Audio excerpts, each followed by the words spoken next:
माघ मकर गति रवि जब होई, तीरथ पति आवे सब कोई। देव दनुज किन्नर नर श्रेणी, सादर मज्जहि सकल त्रिवेणी। ओम साई राम मित्रों, आज का ब्लॉग आप सभी हमारे साईं परिवार के लिए विशेष लाभकारी और कल्याणकारी है, क्योंकि आज के ब्लॉग में हम अपने साईं परिवार के लिए जो उपाय लेकर के आए हैं, इस जो बहुत ही बड़ा इसका महात्म्य है, मकर संक्रांति का बहुत ही विशेष उपाय लेकर के आए हैं।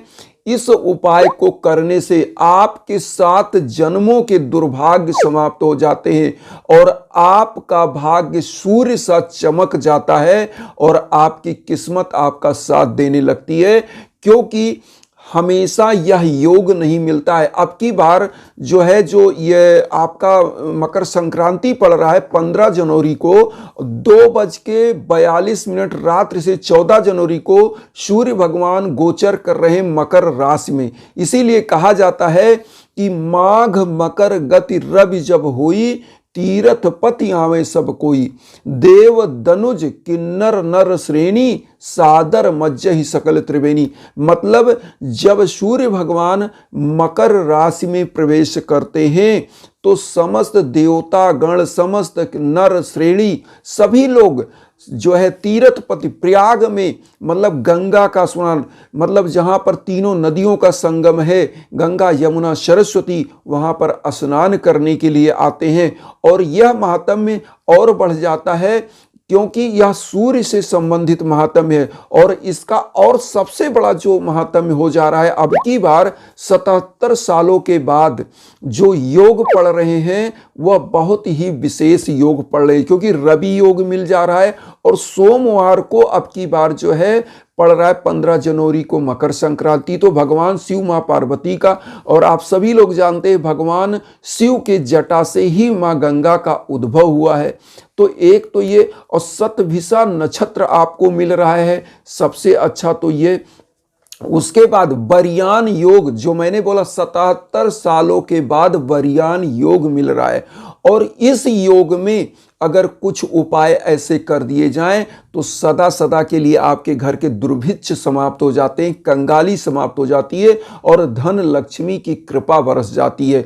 क्योंकि जो यह योग पड़ रहा है, वरयान योग, शतभिषा नक्षत्र, रवि योग और उसके बाद सोमवार का दिन, तो ऐसी मान्यता है कि शुक्र का भी प्रभाव बढ़ जाता है। और शतभिषा नक्षत्र में चूंकि अब की बार जो है मकर संक्रांति मनाई जाएगी, तो ऐसा मान्यता है कि आपके सहस्त्रों पाप कट जाते हैं और माँ वैभव लक्ष्मी का उद्भव हो जाता है। आपके भाग्य का जो दुर्भाग्य चल रहा है वो भी समाप्त होता है, आपके सौभाग्य का वृद्धि हो जाता है, विकास होता है।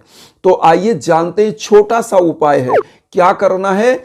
आप किसी पवित्र, अगर कहीं ऐसे शहर के किनारे हैं, अगर आप जा सकते हैं गंगा स्नान के लिए, या कोई आपके आसपास नदी है वहां जा सकते हैं स्नान के लिए। आपको 15 जनवरी को, और जानते हैं 7:15 से 8:15 के आसपास बहुत ही अच्छा इस समय योग आपको मिल रहा है दान पुण्य का। उस समय जाकर स्नान करें।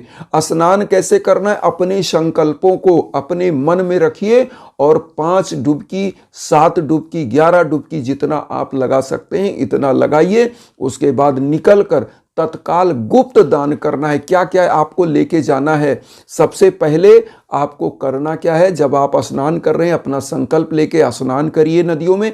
अगर आप नदी में नहीं जा पा रहे हैं तो अब यहाँ और सुन लीजिए, आप घर में क्या करिए, जो गंगा जल अगर आपके घर में हो तो थोड़ा सा बाल्टी में पानी में डालिए, गंगा जी को मिला लीजिए और स्नान करिए। क्योंकि लिखा है गंगे तो दर्शनार्थ मुक्ति, गंगा के दर्शन मात्र से ही मुक्ति हो जाती है। तो आपको क्या करना है, आपको बाल्टी में थोड़ा सा गंगा जल डाल लेना है और उसी में पानी मिला के नहा लीजिए। अपने मन में संकल्प रख करके जो आप चाहते हैं कि प्रभु हमारा यह कार्य बनाइए, माँ हमारे जीवन को सुखमय करिए, सुख समृद्धशाली बनाइए, घर के समस्त कष्ट रोग दोष को दूर करिए, ऐसा कहते हुए स्नान करिए। और जैसे ही स्नान कर लीजिए, साफ स्वच्छ कपड़ा पहनिए और उसके बाद करना क्या है, ध्यान दीजिएगा। अब यहाँ पर भोलेनाथ माँ पार्वती के सम्मुख और साईं बाबा गुरु हैं, तो गुरु के सम्मुख आपको क्या करना, एक घी का दीप जलाइए घर में। और अगर गंगा के तट पर गए तो वहाँ एक घी का दीप दान करिए और जला करके धूप बत्ती जलाइए, माँ को वही गंगा मैया को प्रणाम करिए और करिएगा चावल और काला जो है उड़द जो आता है, काला उड़द, इसकी जो है मिला लीजिए एक में। ये जो काला उड़द की दाल होती है ना, इसको चाहे मिला लीजिए, चाहे सबूत उड़द ही मिला लें चावल में। चावल कम से कम 1 किलो की मात्रा रखिए, 1.25 किलो की मात्रा रखिए, और उड़द को भी 1.25 पाव इसी में मिला दीजिए। मिलाने के बाद आपको एक काम और करना है, नमक, थोड़ा सा नमक एक कागज में पुड़िया करके रख लीजिए, थोड़ी सी हल्दी, ये सब छू लीजिए। जिसको छूना है आपको, जैसे छू करके दान करना है, तो इतना चीज छू लीजिए। अब देखिए, चावल को दान करने से आपके चंद्र की वृद्धि होती है, चंद्र क्षेत्र उन्नत होता है। काला उड़द को दान करने से शनि भगवान प्रसन्न होते हैं। और ऐसी मान्यता है कि काला उड़द और काला तिल दान करने से, और आप लोग सब जानते होंगे, मैंने एक ब्लॉग अभी मकर संक्रांति का डाला, तो उसमें कहानी भी बताया था कि सूर्य भगवान स्वयं अपने पुत्र शनि के घर जाते हैं, और छाया जो उनकी पत्नी थी, चूंकि उस समय नाराजगी थी पिता पुत्र में, क्योंकि शनि भगवान काले हो गए थे, और इसीलिए अपनी पत्नी के चरित्र पर शक करके सूर्य भगवान ने क्या किया कि अपनी पत्नी छाया को और शनि को अपने घर से अलग कर दिया। तो जो छाया थी, उन्होंने सूर्य भगवान को श्राप दे दिया कि जाओ तुमको कुष्ठ रोग हो जाएगा। तो वह कोढ़ रोग से जब पीड़ित का श्राप दी, तो भगवान सूर्य बहुत ही क्रोधित हुए। तो उन्होंने उनके कुंभ नामक घर में रहती थी, जिस जो ग्रह का घर होता है कुंभ, तो उसमें वह रहते थे, उसको जला दिया। तो वो लोग झोपड़ी में रहने लगे। तो उनके एक पुत्र यम थे, यमराज जिसको बोलते हैं, जो मृत्यु के देवता माने जाते हैं। तो वो क्या किए, अपने पिता के कुष्ठ रोग को तपस्या के द्वारा सूर्य भगवान के कुष्ठ रोग को समाप्त किया, और उन्होंने मनाया। तो जब मनाया तो भगवान सूर्य स्वयं शनि के घर गए, अपनी पत्नी के घर गए। इसीलिए जो है, जो 2 स्वामी होते हैं शनि भगवान, कुंभ उधर के और मकर राशि के स्वामी जो है शनि भगवान होते हैं। तो इस प्रकार से ये मान्यता है कि उन्होंने एक नया घर दिया, मकर का घर। तो इस प्रकार से मान्यता यह है कि जब भी आप ऐसे दान करते हैं, गुप्त दान, तो होता क्या है, आपका घर परिवार धन धान्य से समृद्ध होता है। आपका घर मकान गाड़ी घोड़ा भौतिकता समस्त चीज़ें आपको प्राप्त होती हैं। और जिनका कुंडली में सूर्य दबा होता है, इन चीज़ों का दान करने से सूर्य भगवान अति प्रसन्न होते हैं। और सूर्य भगवान की रश्मियाँ इस समय जो शीतकाल चल रहा होता है, अमृत के समान उसकी रश्मियाँ होती हैं सूर्य भगवान की। और ऐसा मानो कह रहे हो कि आप लोग अब अंधकार से प्रकाश की ओर आइए, क्योंकि सूर्य जो है मकर राशि में जब गोचर होता है तो दिन बड़ा होने लगता है, रात्रि छोटी हो जाती है। तो इस प्रकार से आप लोग गुप्त दान करेंगे। चावल का दान करने से चंद्र उन्नत होता है, और जो है शनि और जो है काला तिल और उड़द का दान करने तो आपको क्या करना है, जो है उड़द को और चावल को मिला लेना है। उड़द और चावल को जब मिला लें तो उसको एक खिचड़ी की तरह दान कर दें, और उसी प्रकार से तिल का भी दान कर दें। तो आपकी समस्त ग्रह बाधाएं भी दूर हो जाती हैं और आप धन धान्य से परिपूर्ण हो जाते हैं। तो मकर संक्रांति और हल्दी का दान करने से क्या होता है, गुरु क्षेत्र उन्नत होता है। और गुरु क्षेत्र जब उन्नत होता है तो विद्या विज्ञान से आपको परिपूर्ण करता है। इसीलिए हल्दी का भी दान होता है। तो खिचड़ी में क्या क्या पड़ता है, आप चाहें तो खिचड़ी का भी दान कर सकते हैं।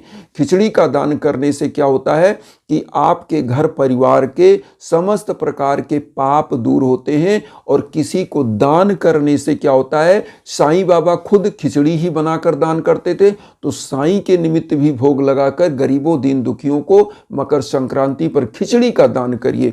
या खिचड़ी का दान अगर बनाकर नहीं कर सकते तो आप क्या करें, जो चावल है, हल्दी है, नमक है, काला उड़द है, सब मिला करके दान कर दें। तो आपके दुर्भाग्य दूर होते हैं, सौभाग्य आते हैं, आपकी किस्मत संवर जाती है, चमक जाती है। और आप सभी बंधु बांधवों से कहेंगे कि आने वाला अब यह जो खरमास समाप्त हो रहा है और बहुत ही शुभ योग चलने वाले हैं, नक्षत्र बहुत अच्छे मिल रहे हैं। तो आप लोग यज्ञ याजन हवन के लिए हमारे इंस्टाग्राम पर आ सकते हैं, उस पर संपर्क कर सकते हैं।